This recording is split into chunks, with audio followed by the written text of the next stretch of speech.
wanna do now is making it last. Mothers and fathers, sisters and brothers, friends forever, strengthening the ties that keep us together. Mothers and fathers, sisters and brothers, friends forever, strengthening the ties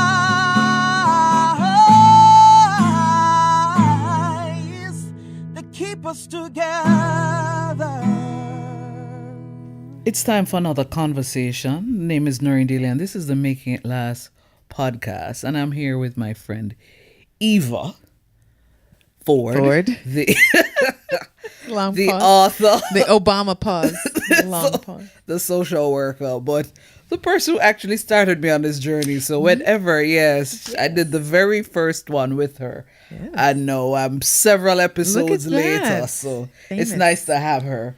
And what we're talking about this time around is how can you strike the balance between caring and over caring? And let me let me give a context to this one. I find that because I have been blessed with the ability to have young people gravitate towards me, and because they tell me so much, I think sometimes I become too involved in what's happening with them, and maybe sometimes when I need to just back off, I am still a little bit too involved. So I believe almost like I'm over caring, if there's such a word. And I thought about it and I said, chances are, yes, this one has personal significance to me, but I decided to just use it as a topic to see where, to just see this time around just in what direction we could even point others to. Okay. So I have some questions because I think, one of the things I never want to do is discourage people from caring. I think it's something that we may need more of even. But, like I always say, you've got to know yourself. You've got to know your boundaries, and you've got to have boundaries for the caring. So what I would ask you, so we're going to use you as a guinea pig here. That's fine. All right. So when people come and share their details with you, how does it affect you? It depends, because what I find interesting now at my age is that there's hardly anything new.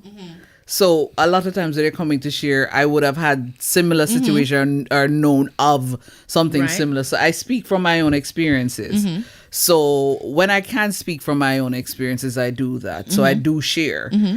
But I find that, I guess, if it is something that maybe if I have higher expectation of certain persons, I will probably think to myself, so why then are you doing that, or why? So you're judging you're judging. Maybe Okay. inadvertently. Okay. Yeah, So but when maybe. you say over caring, I guess I'm wanting to know what might be the signs to you of That I'm over-caring? Right. Are you not sleeping at night? Are you worried about them? No, Oh. You're like, no. That is so not affecting my sleep. No. Okay. No.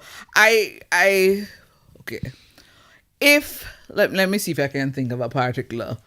If I know that somebody has a challenge in a particular area, maybe in relating to something or someone, and I believe that I have said something or they've decided to do something, but then for whatever reason they keep regressing.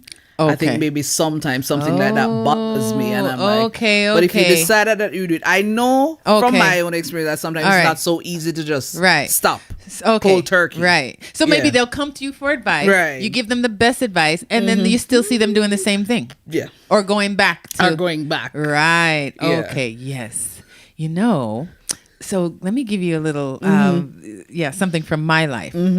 So in the helping professions, we always say, you can't help people who don't want to be helped, which is not always true necessarily, but you definitely want to assess the person's readiness for change. Okay. Right? Okay. So not everybody who says they want to change actually wants to change. They're actually not ready to change. Right. So they might want to, not ready. And that's okay.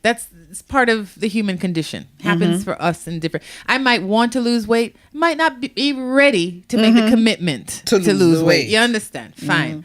So there's one thing. I have a friend, a best friend, and this best friend was in this relationship for years, and I, as a best friend, had to do my best friend duties and listen to him complain about this relationship.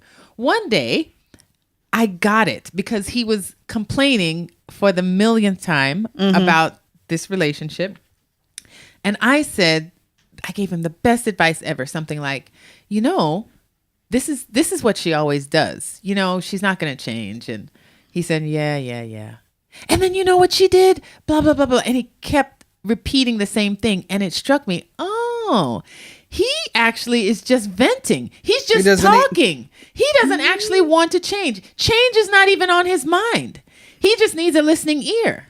So when I realized that my job was not to solve any problem or not to take on anything, but just to be there as a sounding board, not even a sounding board, just to be another person on the other side of the phone, then my job got a whole lot easier. And I became a whole lot happier because I didn't then feel like I needed to fix him or his problems. And I just could then say, what? She did that? Ooh, if I were you, I'd feel the same way. You know what I mean? Like, I didn't have to do anything. So I use that even to this day because he still does the same thing. Different relationship, same drama. So I hope for your sake he doesn't hear this. He can hear it. It's fine. He knows. You know who you are. So yeah, I think again, over caring. I think it's over caring if you are making the problems of your students or your friends your problems. Okay. So now you can't sleep. Now you can't eat. Now you're stressed out. Now you can't concentrate at work. Then yeah, that's over caring, bordering on, a self-abuse because you're not taking care of yourself. But you did say something earlier about your expectations of the person. And that's where I would recommend that we all start with what is our expectation and am I expecting too much? Because or am I expecting something that this person is not capable of giving, or am I expecting something that no one asked me to expect? Right. So I think that's definitely the best information, the best advice I can give you. It's interesting you should say that because I had to get to a point with a friend of mine once because I recognized that I was more concerned about her and her life and where her life was headed than she was. And I had to get to the point where I said, this is going to be somebody I'm going to need to love from a distance.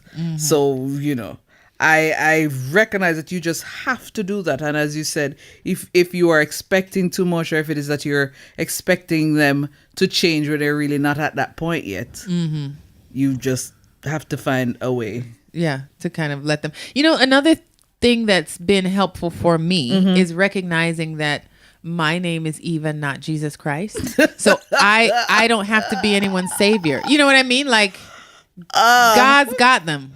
Yeah. God's got them better than I ever could. Honestly.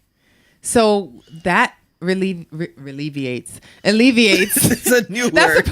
I was trying to say relieves. Yeah. Or alleviates. My brain wasn't sure what wanted to come out. Okay. That alleviates. That's my word for 2018. It alleviates. I'm deliberate about it now. What? Say something. It alleviates so much worry and stress and responsibility that I might assume that I have. Oh, what? Because I have a social work degree? Please. I'm not trying to. Their problems can't finish, right? They say, if I could speak Patois, can't done, right? I can't speak Patois, but you understand. Problems will always be around. The other thing is I learned very quickly when my friends started getting married, and they might share with me some of their marital challenges, but then they don't share with me the resolution. So I still have the person up, whoever was in my head doing the wrong. I still have them up. Meanwhile, they're living life and happy and going on, hunky dory. So I had to recognize too that people they have dynamics to their lives that don't include me. I only get to see one little itsy bitsy snapshot. So again, just leave it alone. I can be the listening ear. I can be empathetic if that's what I'm called to be at the time. I can check up on them because I am concerned. I want to make sure people are okay, but I'm not trying to fix anybody.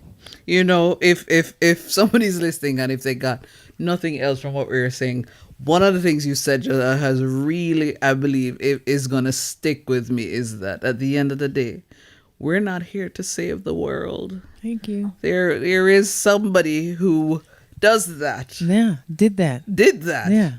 So we're really not here to save the world. Why Not then at do all. some of us think that we have to, though? I think it's if we were to really get down to it, I think we would say that that's how we feel significance, or that's how we find our value in being valuable to someone else. And I get that might be for some people, but if that's all you have, then you're missing yourself. You're missing valuing yourself enough first to be able to take care of yourself. And so you're putting other people ahead of yourself. Right. Yeah. Anything else you'd like to add as we're wrapping up? Anything else you'd like to ask? I believe this is one of those things where you don't need to say it because we've said a lot. Yeah, we've said a lot. We've said a lot. And again, I'm always going to say, listen, people, take care of yourselves. Work on self-awareness. And here's the thing. I study this stuff. Like, I will read books, tons of books. Noreen, I have self-help books all over. I wrote a self-help book, but Which I still don't have, but that's unfortunate. You should get one. right. They're $1,000. By the way. Yes, you were saying. I was saying right. that I watch videos. I read things on the brain and thinking and habits. And so I study this stuff. And I would recommend anyone who's actually interested, study how to love yourself, study how to set boundaries, study how to watch your thoughts, study how to, allow other people to be themselves. Study these things, right? Yeah. You don't have to figure it all out on yourself. I don't think you should. But yeah, look into it, study it, and then what you find, use what you can in your life that helps you. And what doesn't help you, you let it go and move on. How can we strike the balance between caring and, as I termed it, over-caring? Thank you, Eva Forde. You're welcome. For another Maureen. conversation. Until next time, this was the Making It Last podcast, where it's all about helping us to have better relationships, not just with ourselves, but with other people. Loving me, I loving you. Mothers and fathers, husbands and wives, sisters and brothers, friends for life.